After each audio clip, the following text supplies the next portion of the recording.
U.S. government to impose sanction on Venezuela's oil and gas sector. It says Mr. Maduro's government failed to allow an inclusive and competitive election to take place. A lot is going on, and joining us as well as a man who is no stranger to the Observer. Pleasant good evening to former Energy Minister Kevin Ramnarine. Good evening, sir. Good evening. Yeah, a lot has happened in the last 24 hours, or the last, I would say, last 6-7 hours. We've had that announcement from the United States about their decision to reimpose sanctions on the Venezuelan oil and gas sector. That story has been reported widely all over the world.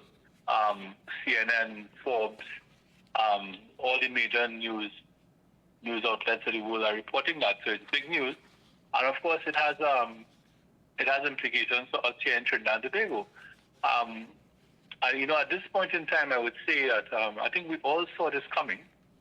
The U.S. had been telegraphing their intention, that it was likely that they would reimpose these sanctions. They were voicing their unhappiness with the fact that something called the Barbados Agreement, which was signed late last year in Bridgetown, Barbados, between officials of the United States government and the Venezuelan government, and it was really supposed to be a roadmap for Venezuela to return to free and fair elections. And so the U.S. has cited that, in their opinion, that the spirit of that agreement has been deviated from, and as a result of that, the U.S. has reimposed these crippling sanctions on the Venezuelan oil and gas sector. And that is going to now, Mikey, yeah, we have to be very cognizant of the fact that we sit within literally, not literally, we sit pretty close, a stone's throw from Venezuela. In fact, we've had long historical ties with that country because of the closeness between Trinidad and Tobago and Venezuela. Venezuela has suffered from a massive crisis of people leaving. Call it what you may, call it a refugee crisis, call it illegal immigration, but it's estimated that 7 million Venezuelans have left that country. Many have gone to Colombia because Colombia shares a land border with Venezuela. Many have gone to Panama. I can tell you, many have gone to Florida. They are trying to cross the Rio Grande, which is the river which separates Mexico from Texas. It has precipitated a political crisis in the United States. You would agree that there is a literal showdown between the government, between the White House and the governor of Texas, Governor Greg Abbott, who is a Republican, and the White House, which of course is run by a Democrat president, where Governor Abbott has been at loggerheads with the White House over this immigrant crisis. Yeah. My understanding is that, and I want people to imbibe what I'm about to say. With these sanctions returning, as they have returned today, and with the election in Venezuela in July, and the likelihood that that election will result in a Maduro victory, we should brace, in my respectful opinion, for a surge of Venezuelan refugees, illegal immigrants coming our way. I live in the Aranguez, San Juan area, and I can tell you it is. Sometimes you feel like you're not in Trinidad. Sometimes you feel like you're in some part of Caracas or something like that. So that is one implication, Andy, of what happened today. The sanctions will make it very difficult for Venezuela to sell its oil. It will make it very difficult for Venezuela to get parts and equipment for its refineries and so on. And I don't see the United States changing course again. Yeah, but Mr. Ramnarine, and I know where you're going on the second phase as far as the entire agreement and all that's going to be taking place. It's going to have a domino effect. But we have basically hitched our wagon onto these deals. I mean, we have been told by the government that this is the best thing since sliced bread when it comes to our economy, when it comes to our future, when it comes to us and our economic stability. All these deals or whatever, whether it was Dragon Gas or whatever, is the best. And what you gave there was a history that I'm quite certain that even Stevie Wonder could have seen it coming, when in fact it was not a stable country. Definitely not stable. I mean, it reminds me of the whole DSS Susu, when in fact people were talking about why you put your money in that. But we were waiting to do business with these people.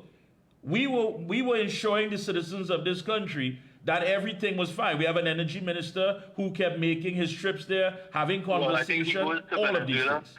I think he's every time I open Facebook, he's in Caracas. Every time That's I go right. on Twitter, and as a matter of fact, every time you open your mouth to make a comment, they seem to feel threatened by it and want you to shut up. So please go ahead. Well, I can tell you, I have been out of parliament. I've been out of government now for 9 years, and you wouldn't know that, because the level at which they come after me, and it makes one wonder why.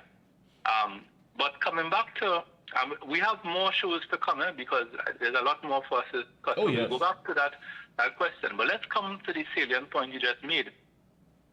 This government, the Keith Rowley administration, or as I call it, the Rowley-Young administration, or the Young-Rowley administration, that this government has made this Dragon deal and its relations with Venezuela one of its most, if not the most important aspect or pillar of its energy and economic policy.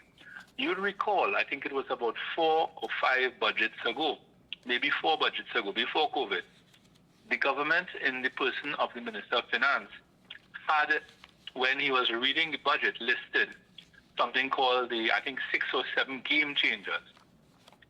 And the number 1 game changer on that list was natural gas from Venezuela. So this government has, as you say, they have made this Dragon deal I want to use the metaphor almost like the holy grail of the Trinidad and Tobago economy. You know, something in Latin called the sine qua non, that without which they have made it so central that one believes that if this is to fail, or if this is not to materialize, then, the proverbial crap will smoke our pipe.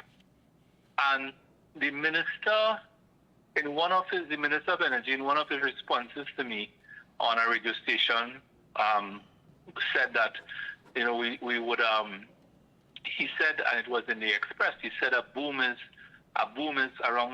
coming soon, and gas production is going to be going up soon. And he said, it's going to happen. But they have been in government for 9 years, and they keep sounding as though they're just reaching government. But the Keith Rowley Stuart Young administration, because that's what it is. It is a two-headed administration. That government has been in power for 3,000, I checked it, about 3,200 days. Keith Rowley has the longest continuous period of prime ministership since Eric Williams, right? Because Patrick Manning had 2 continuous periods, one between 91 and 95, and another one between December 24, 2001, and the 23rd of May, 2010.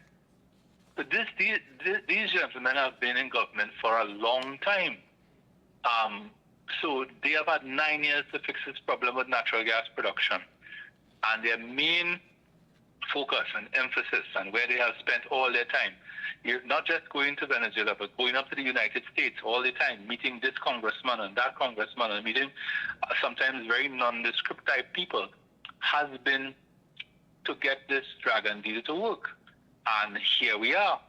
Now, they are going to come and say tomorrow, because I'm on the media tomorrow, so of course, they will respond because it's Kevin Ramnarine on the media. They will say that they have negotiated a waiver for the Dragon deal, and that's okay, that's fine. But there was a story, and you know what is interesting, Mikey?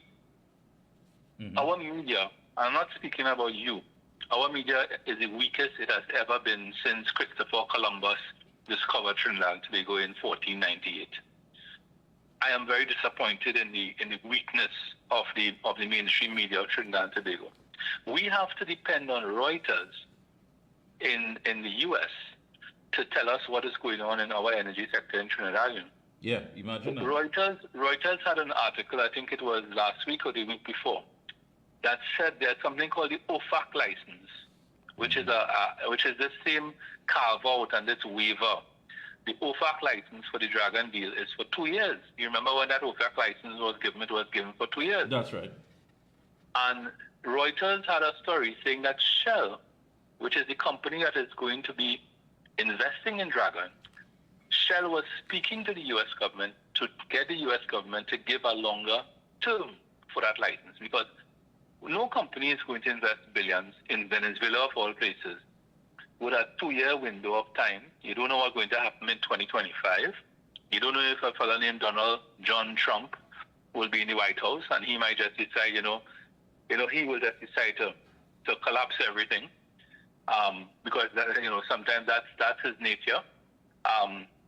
So Shell has been talking to the U.S. government about getting this 2-year OFAC license extended for a longer period. That was never reported by the media in Trinidad. We had to get that from Reuters. So you have that uncertainty with Shell and this OFAC license.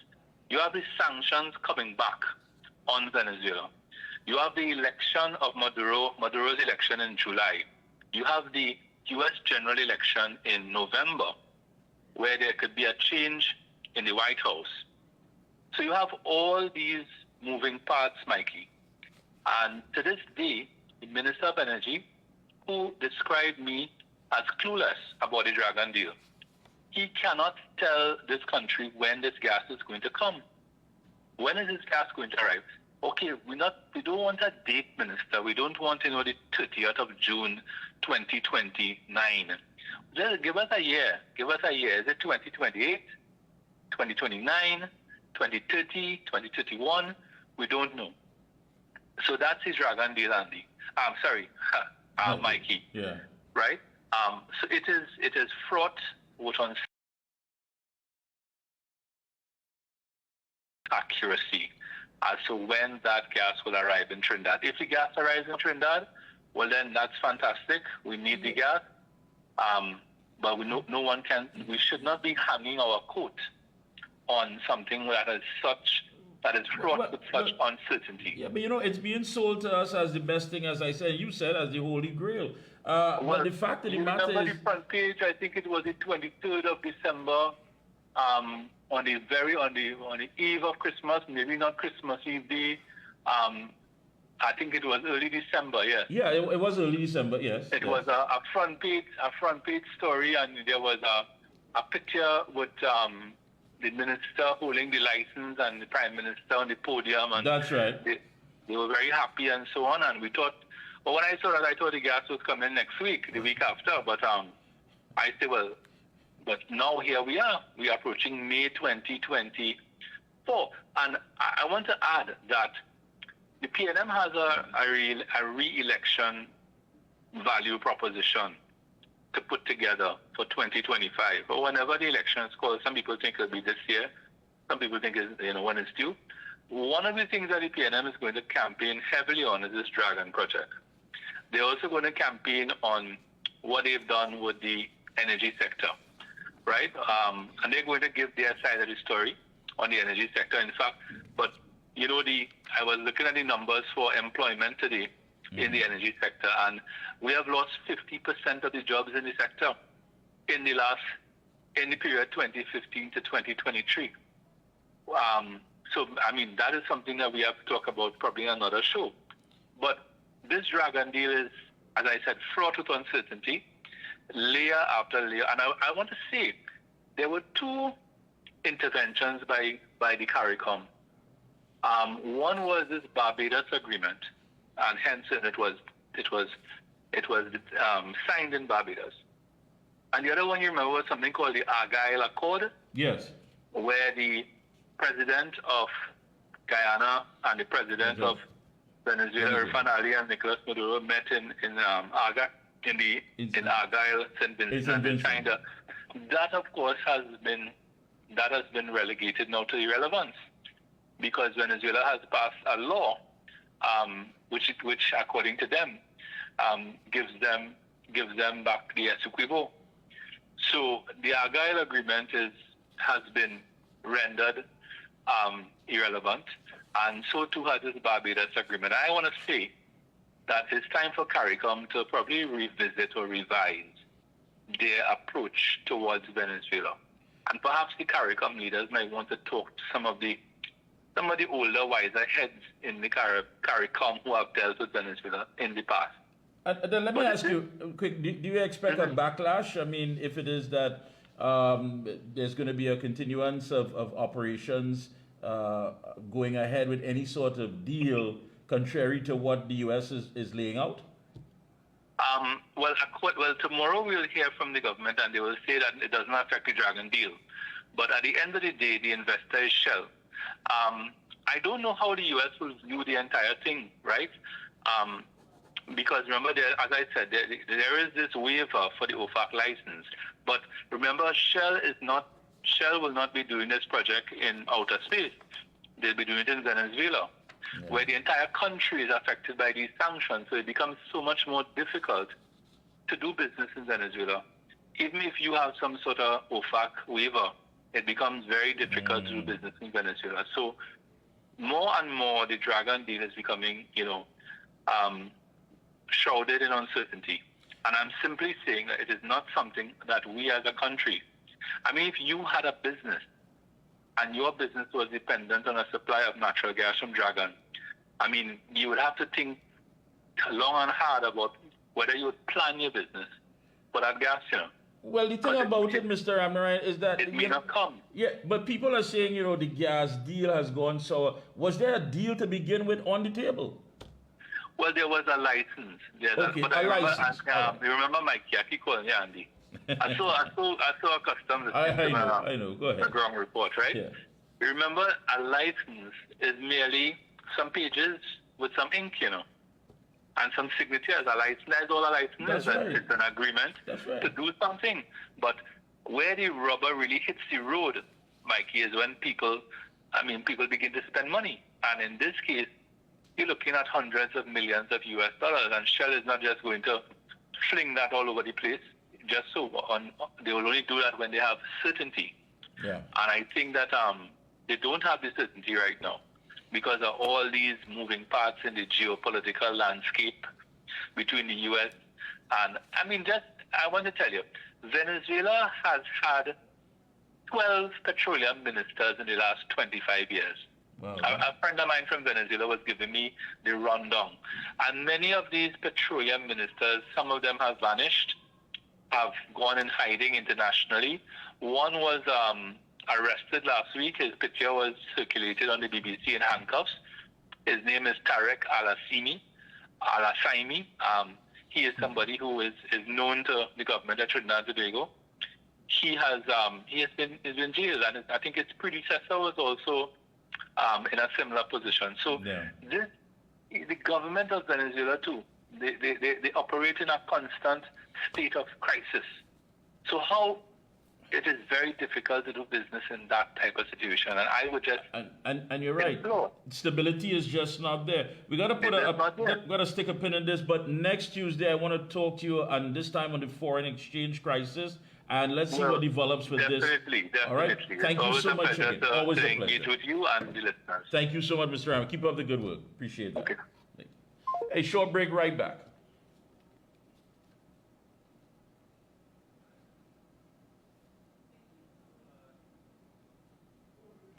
Yeah, so we're gonna, this is quite interesting, people.